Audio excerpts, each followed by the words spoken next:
Hello, everyone. I'm glad to see you on our video conference. And today our guest is Charles Reed Андерсон. He's founder of Smart City Advisory firm. He is advisory board member of Global Organization of Smart Cities, and he is senior advisor of McKinsey company Singapore. Charles, I'm glad to see you. And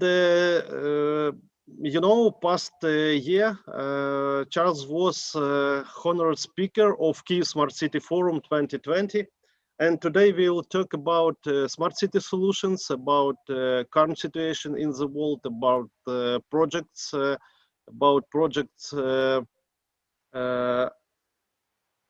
in pandemic conditions, and strategies of modern cities.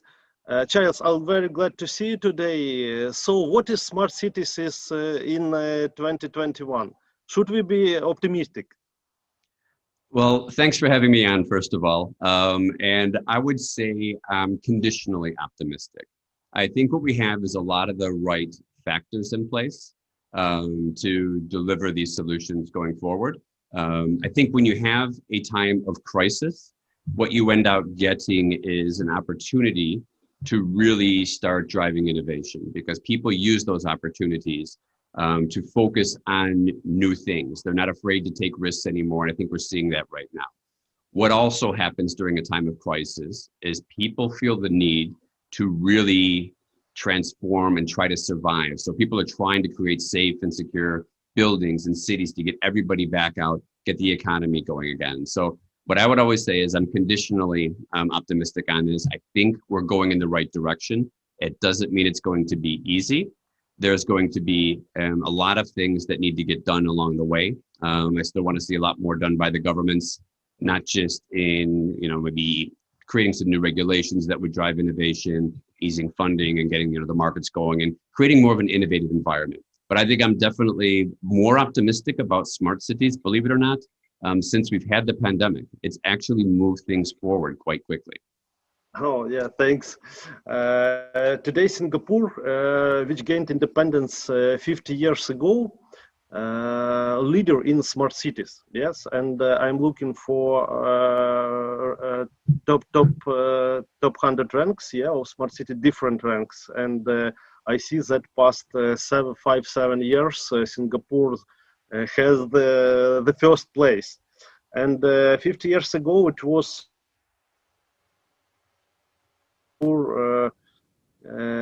which even had to import fresh water, unfortunately. And after reform, today Singapore has several strategic projects in smart city area, etc.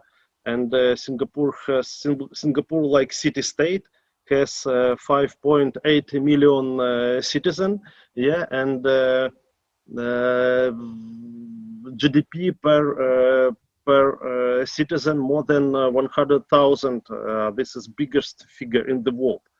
And what are the main approaches, in your opinion, that help Singapore to occupy leading positions? And in smart city sphere and as normal, what do you think? What can you tell about that? What I'd say is it's nothing that's happened just recently. This has been a long-term plan, and Singapore is very good at planning for the future. It knows it has a small landmass, it has a small population, so it's very important to make sure it remains competitive. It has to attract foreign direct investment. But what it's always been able to do is actually bring in the right types of people to help it grow. But if you look at even like on the smart city side, it keeps ranking near the top in almost every major survey, whether you look at IMD or ESA or Carney surveys. Part of it is just that it's been built like this for a long time. So if you look at our public transport, it's incredibly well connected as far as leveraging predictive maintenance, knowing exactly where everything is. This isn't stuff that happens overnight. So we're reaping the benefits of decades of investment in this.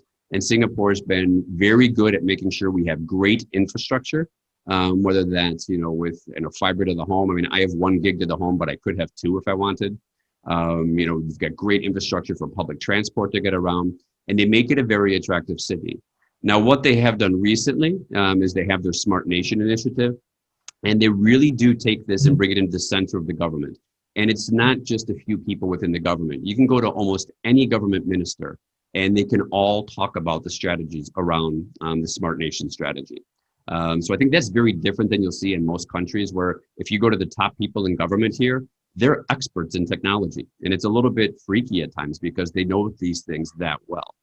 So, but I think part of it is they benefit because there's so many MNCs here, first of all. So most multinational companies who have their Asia headquarters, they base it out of Singapore. So you get a lot of talent coming through. What they've also done is attracted the venture capital community. So everybody from Silicon Valley is now opening up offices in Singapore. People from China are opening offices in Singapore. So we have a lot of the funding to drive that early stage innovation as well. So they've made this perfect ecosystem, basically. It doesn't mean everything is perfect, though. There's still room for improvement. I still gripe quite a bit about, I think the proof of concept and pilot processes here within the government take far too long. I think other cities have mastered that and can put things out in 3 to 6 months, whereas in Singapore, it could take 2 to 3 years. So I'd like to see them speed that up. But on the whole, I mean, they've done a fantastic job. I mean, I've been living here for 11 years and I absolutely love it. And I do think it's one of the most innovative cities in the world. But it's been that way for the 11 years that I've been here. So it's not anything that's just happened overnight. This is a long-term process. And even now, when you talk to people within the government, they're talking about the goals for 2030 and 2040. And how do we become more self-reliant on ourselves for food? Because obviously, we're a small country. We don't have much farmland. So they're looking at that. They have to worry about the green issues because we're surrounded by water. So if the ocean's level rise, what does that mean for Singapore? So what I really do like is they take a very long-term view on what they need to deliver to remain at the top and remain successful, and they follow through on it. So it's a good process they've been going through. You talked about innovations. Can you describe, please, how Singapore support innovative community, startups, innovative companies, and is it possible, for example, to provide access to data? To open the data. Is it possible to connect, for example, to different municipal systems? Like IoT, CCTV system, etc. How it works? Mm-hmm. There's certain amounts of data that is available that's going to be anonymized, but Singapore is very cautious around data privacy.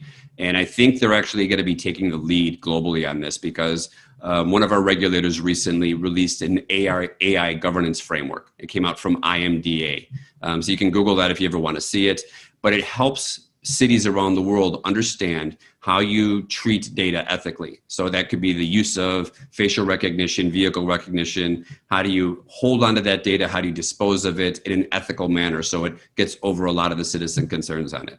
Now, going back to how it drives innovation, we could spend 2 hours on this. There's so many different groups within the government, whether it's Enterprise Singapore, they have Startup SG, the Economic Development Board. Everybody is focusing around creating this startup innovation hub. And that's what Singapore wants to be known for. And what their big push the last 12 months has been is about creating the next ecosystem to support deep tech. I think for the vast majority of the IoT type solutions and smart city solutions, the ecosystem's pretty well rounded here. We've got the venture capital firms to get people through those phases. But for deep tech, it's a different model because deep tech has a very long commercialization cycle. So they need to be able to make sure these companies can be funded, not for the next 12 months, but for the next 3, 5, 7 years.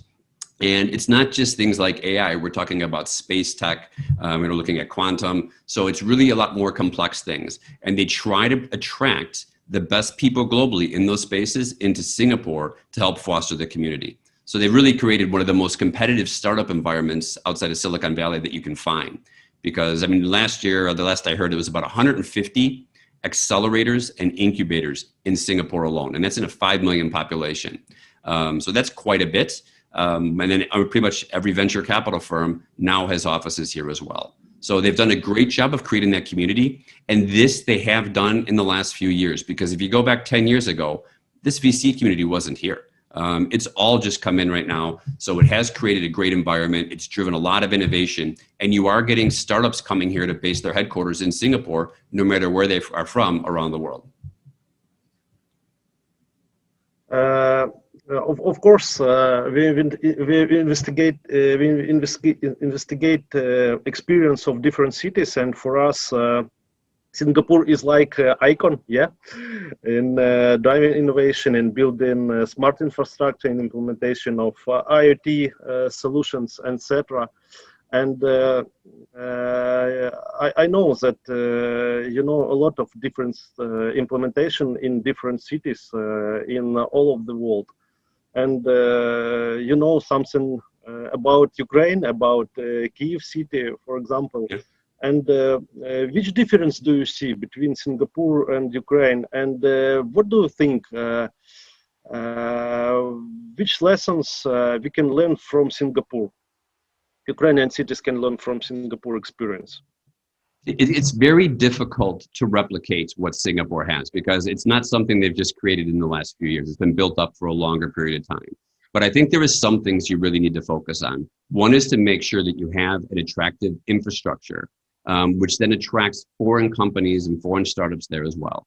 If you want to drive innovation, the most important thing for me is creating an environment where you can quickly test and evaluate proof of concepts and pilot type solutions.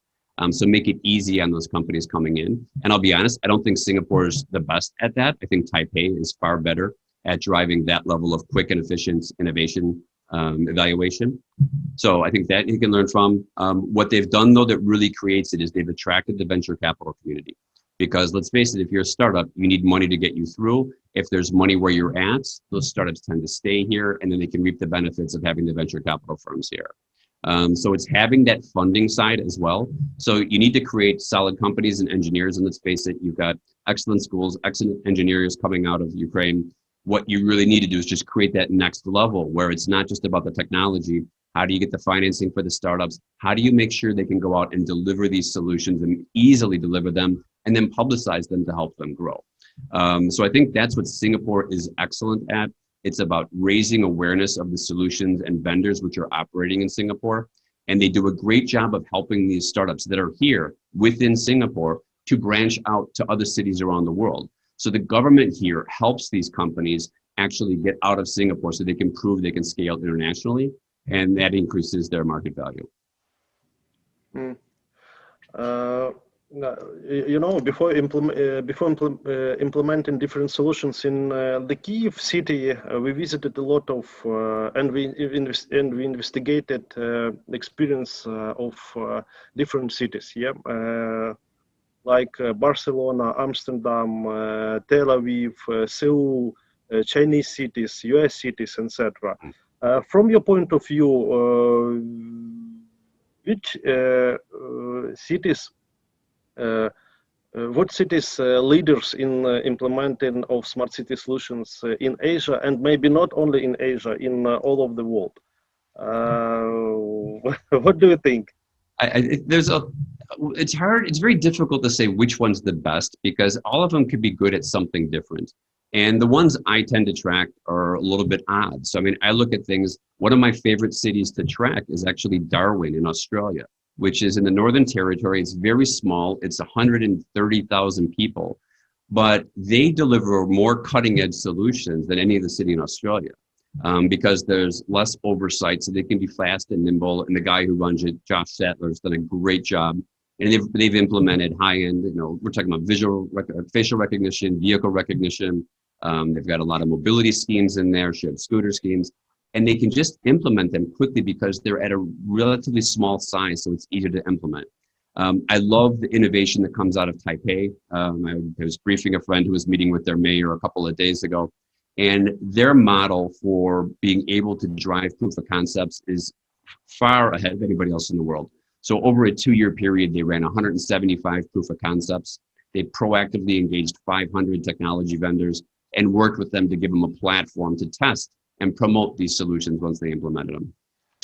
If you go to China, there's so many smart cities and interesting initiatives there. I love looking at Alibaba's City Brain initiatives that leverage all the existing data that sits across your taxis, your buses, your street lights, your stoplight cameras, whatever it might be. They take all of that and they put it into their brain and they use it to then modify the way that the traffic flows go. So they're reducing congestion by leveraging existing data.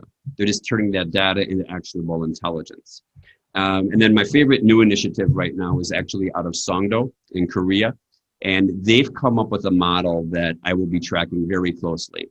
So the problems that most cities have is they have far too much data, but they don't have intelligence. So they have everything, the sensors are capturing more and more information. That doesn't mean we have more intelligence that will allow us to drive operational efficiencies, to reduce our costs, or generate revenue streams. So what Songdo is doing is they're partnering with Stanford University out of the US, and they've created a public-private partnership. And Stanford's data scientists now get to access all the data that comes out of Songdo to look for how this data can be cleansed, improved, combined with other sources to drive those operational efficiencies, reduce costs, and then hopefully identify some new revenue streams. So that's a cutting edge one that I would stay on top of, because when they get that information, what I like is it's going to get shared out. People will be talking about it. It's a similar concept almost to what Alphabet's Sidewalk Labs is doing in Toronto and in Portland, but we know those didn't go well because of the data privacy issues, because Google will want to actually get the data and probably use it in ways that we might not like. But now you bring together higher education with the city to work together to try and understand what is possible with the data. That becomes a very interesting proposition. And then when you go around the rest of the world, I mean, New York's very good. London's got some great stuff, especially around surveillance. Amsterdam's done a brilliant job. All the Nordic cities are very far advanced as well. So it's difficult to say which one is best. What I will go on is a little bit of a quick rant. I hate smart city rankings. I mean, they're fun to read, but they're not an accurate reflection of how smart a city is. I mean, I was looking at this year, and you've got these odd things where like Helsinki ranks number 2 in one ranking, but number 60 in another one. And that's just the basic one. Hong Kong could be number 32 or number 6. Paris can be number 61 or number 3. Tokyo, somebody ranks Tokyo. IMD ranks Tokyo number 79 in the world. Tokyo is one of the smartest cities you could possibly imagine. It's ranked 79th. Yet, yes, the Carney rank it as number 4. And then Beijing gets ranked in the 80s, but then Carney's ranking puts them at number 5. So these rankings are meant to generate headlines. So I keep telling cities, quit focusing on the rankings, focus on delivery instead. You'll be in better shape. Yeah, you're absolutely right. I agree with you, totally agree with you. And let's come back to Singapore. Singapore is a leader in implementation of IoT solutions. And can you please describe and tell us in which areas Singapore use IoT and which results Singapore has now in this area?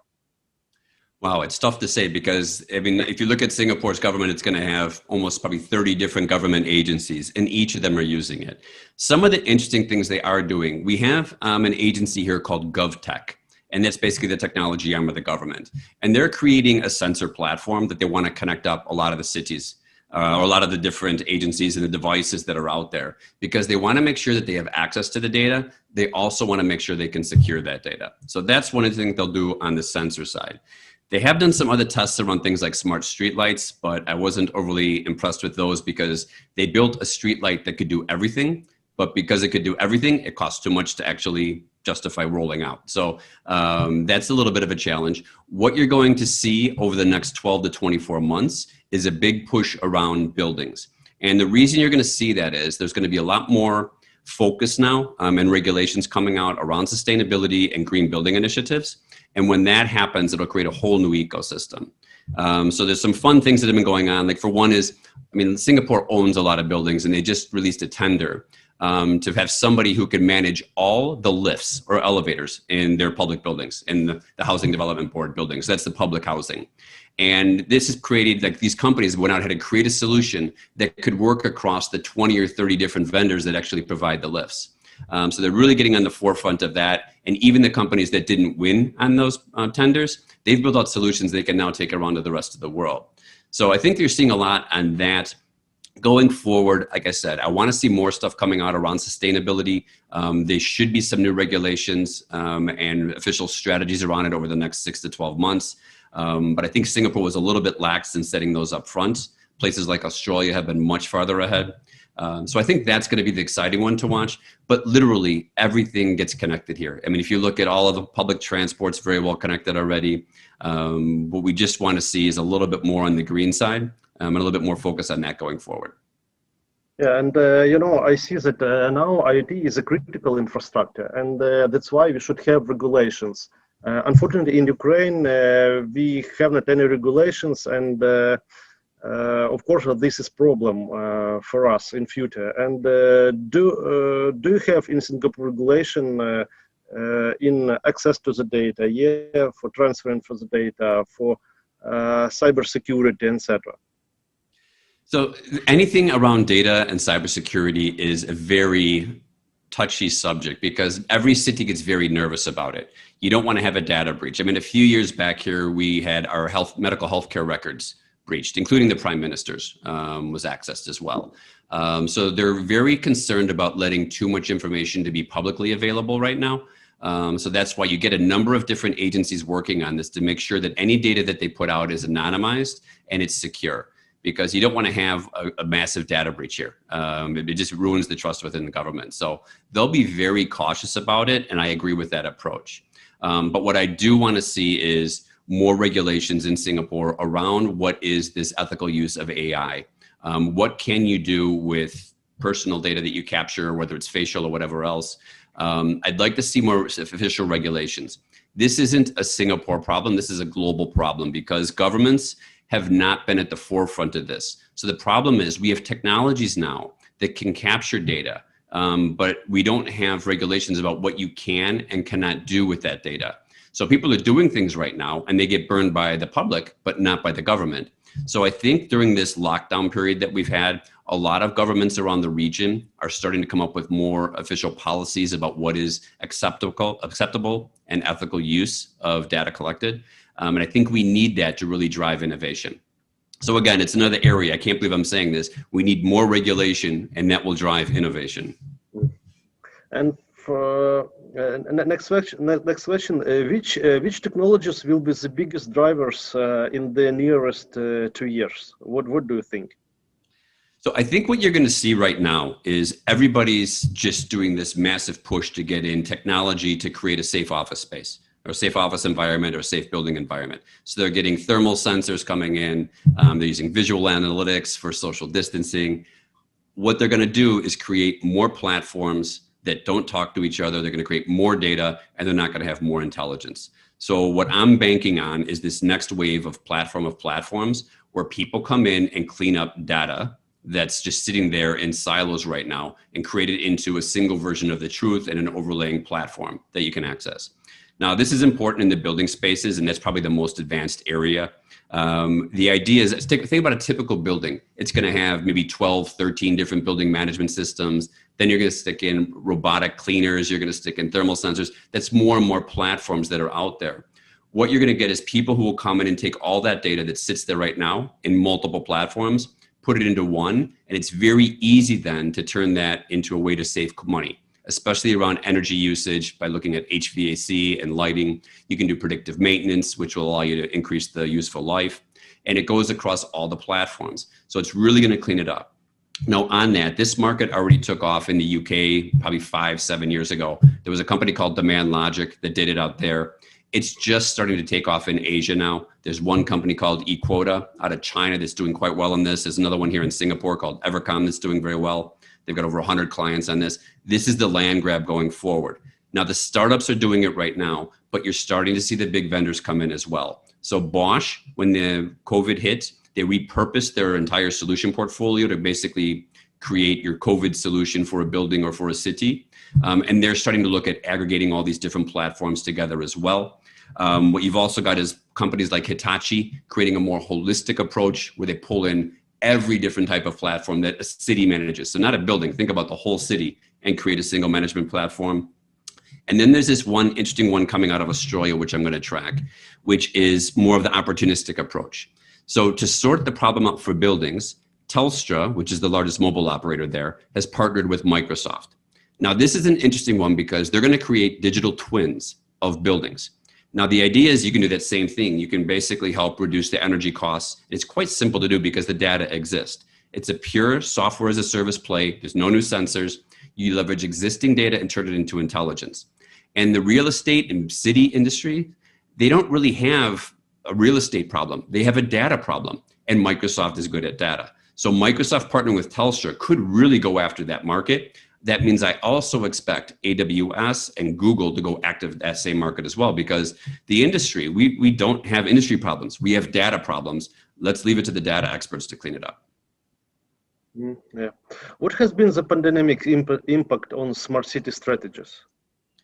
This is an interesting one, because at first I thought everything was just going to go really slow and die, but it hasn't. It's actually picked up in a lot of areas, because it's a combination of people need to implement solutions to create the safe and secure spaces. And you basically take, everybody has a compelling event right now. So the market's really picked up as far as that go. And that leads on to those next things. You bring in more solutions, you've got more platforms. Now I need the AI solutions that can sit across the top and clean up my data. So it's really started to drive it. What I've also seen in some countries, and I can't give you specifics on this, unfortunately, because I'll get in trouble. There is some countries where the governments are giving a lot more budgets to cities. So the logic would be that everybody's hurting, smart city budgets are going to get slashed. But what they're viewing it as, it's a great incentive to get business back, to try and create safe spaces and places that people want to return to. So a lot of cities are actually going to have more budgets, believe it or not, after COVID. So, which I think is quite exciting then, because that will help drive the market a little bit more. And like I said, if you go back the last 5 years, I've been talking about smart cities for a lot longer than that. Nothing's really been happening. It's a buzzword. We've massively under-delivered on it. We've accomplished more in the last 6 months than we have in the last 6 years. Okay, thank you. You know, I investigate often spendings for smart city solutions, and I see that according to statistics, preliminary 70% of costs of investments, city invest using PPP model. Which kind of PPP models do you see in your experience? Yeah, which project gained to this model? I think the one model to really look at is what goes on in China. They do more PPPs just because of their scale. So the government brings in the private sector as well. The challenge with PPPs is you still run into a lot of corruption. So I had a stat a couple of years back about the number of projects. There was hundreds of PPPs that had to be eliminated because of bad governance or under delivering and not meeting their requirements. But I think it's a great model. What I want to see in PPPs and what I think is interesting is bringing in higher education. Because the challenge with the PPP is the private sector still wants to just make money. And the public side, the government side, they just want the solution. So you still have this, they're not working together as a team. It's almost like it's a zero-sum game. If I win, that means they're going to lose. What I like is bringing in other parties into this. So I also do some work with the World Bank. I'm doing some stuff with Stanford now on this stuff in Songdo. So it's a matter of talking to these other parties that are just trying to drive the ecosystem. And you need more of those. So I'm doing on the sustainability side, there's a number of global organizations getting involved in this. So it's bringing in other parties that aren't maybe the normal ones for a PPP to help provide oversight, inspiration, innovation, and guidance and governance over these types of things. Because if you just leave it with, one guy trying to make money, one guy needing the solution and arguing over price and scope, you're going to have problems. So bring in other people that will really try to drive that innovation going forward. Yeah, and we are going to the end of our discussion. And what can you recommend to Ukrainian cities to be smarter, to drive innovations? Because I'm sure that Singapore was on this way 50 years ago, and now we are on the beginning of this way. And what can you recommend for us? For me, it's all about collaboration. Nobody can do this alone. You need to get all the different parties together, which means you need to get the investment and funding side. And that's just not the government. You need the banks, the venture capital firms to come in. You need all the different technology vendors to quit operating in silos and understanding that any IoT solution is multiple products from multiple vendors to create one solution. So understand that, but bring the cities together and share best practice. We don't really do that right now. And it's a nightmare if you're a startup or a vendor because every city's process is different. We should be able to share this much better across these different cities to help drive that innovation. And it's bringing everybody together. So find those ways to collaborate better. Most cities as well have a real culture problem. They're not good at collaborating. I'll be honest with you, I don't like dealing with the vast majority of cities out there because they make my life hell. It's very difficult to engage with them. They don't have clear, transparent processes, and you get lost in the loop sometimes, and you can go on just trying to do something simple. It can go on for ages. So there's real challenges around that. It's really about driving cultural change. And I'll never forget, there was a quote from Mayor Ko out of Taipei when he came in as the new mayor and wanted to drive innovation in Taipei. His main focus was on the culture. It isn't a technology problem, it's a cultural problem. And he said he wanted the government staff and teams to be able to accept failure. Governments normally don't want to fail. They don't want to experiment, so they want to be very secure, which means they have very long development cycles. He wanted a culture where people were not afraid to experiment, fail, and innovate. And that really did work there. And I think they've done an excellent job. More cities should follow that type of a model. Yeah, thank you. Thank you, Charles. Thank you for participation of our discussion. Our Absolute guest was Charles Reed Anderson. Thank you very much. Thank you for your time. And for us, it's very important that you told for us. And I'm sure that Ukrainian cities will be smarter and will build modern cities and will live in modern cities. And of course, as I told, our icon Singapore, and I think experience of Singapore will be very interesting for us. Thank you, Charles. Well, hopefully this year I can get back out to your event in person instead of just doing the event virtually. So I'd love to come and see the progress in Ukraine and in Kiev in particular. It's been far too long since I've been to Kiev. So actually, let's face it, it's the pandemic. It's been far too long since I've been anywhere except for Singapore. Yeah, thank you, Charles. Thank you. Okay, thank you.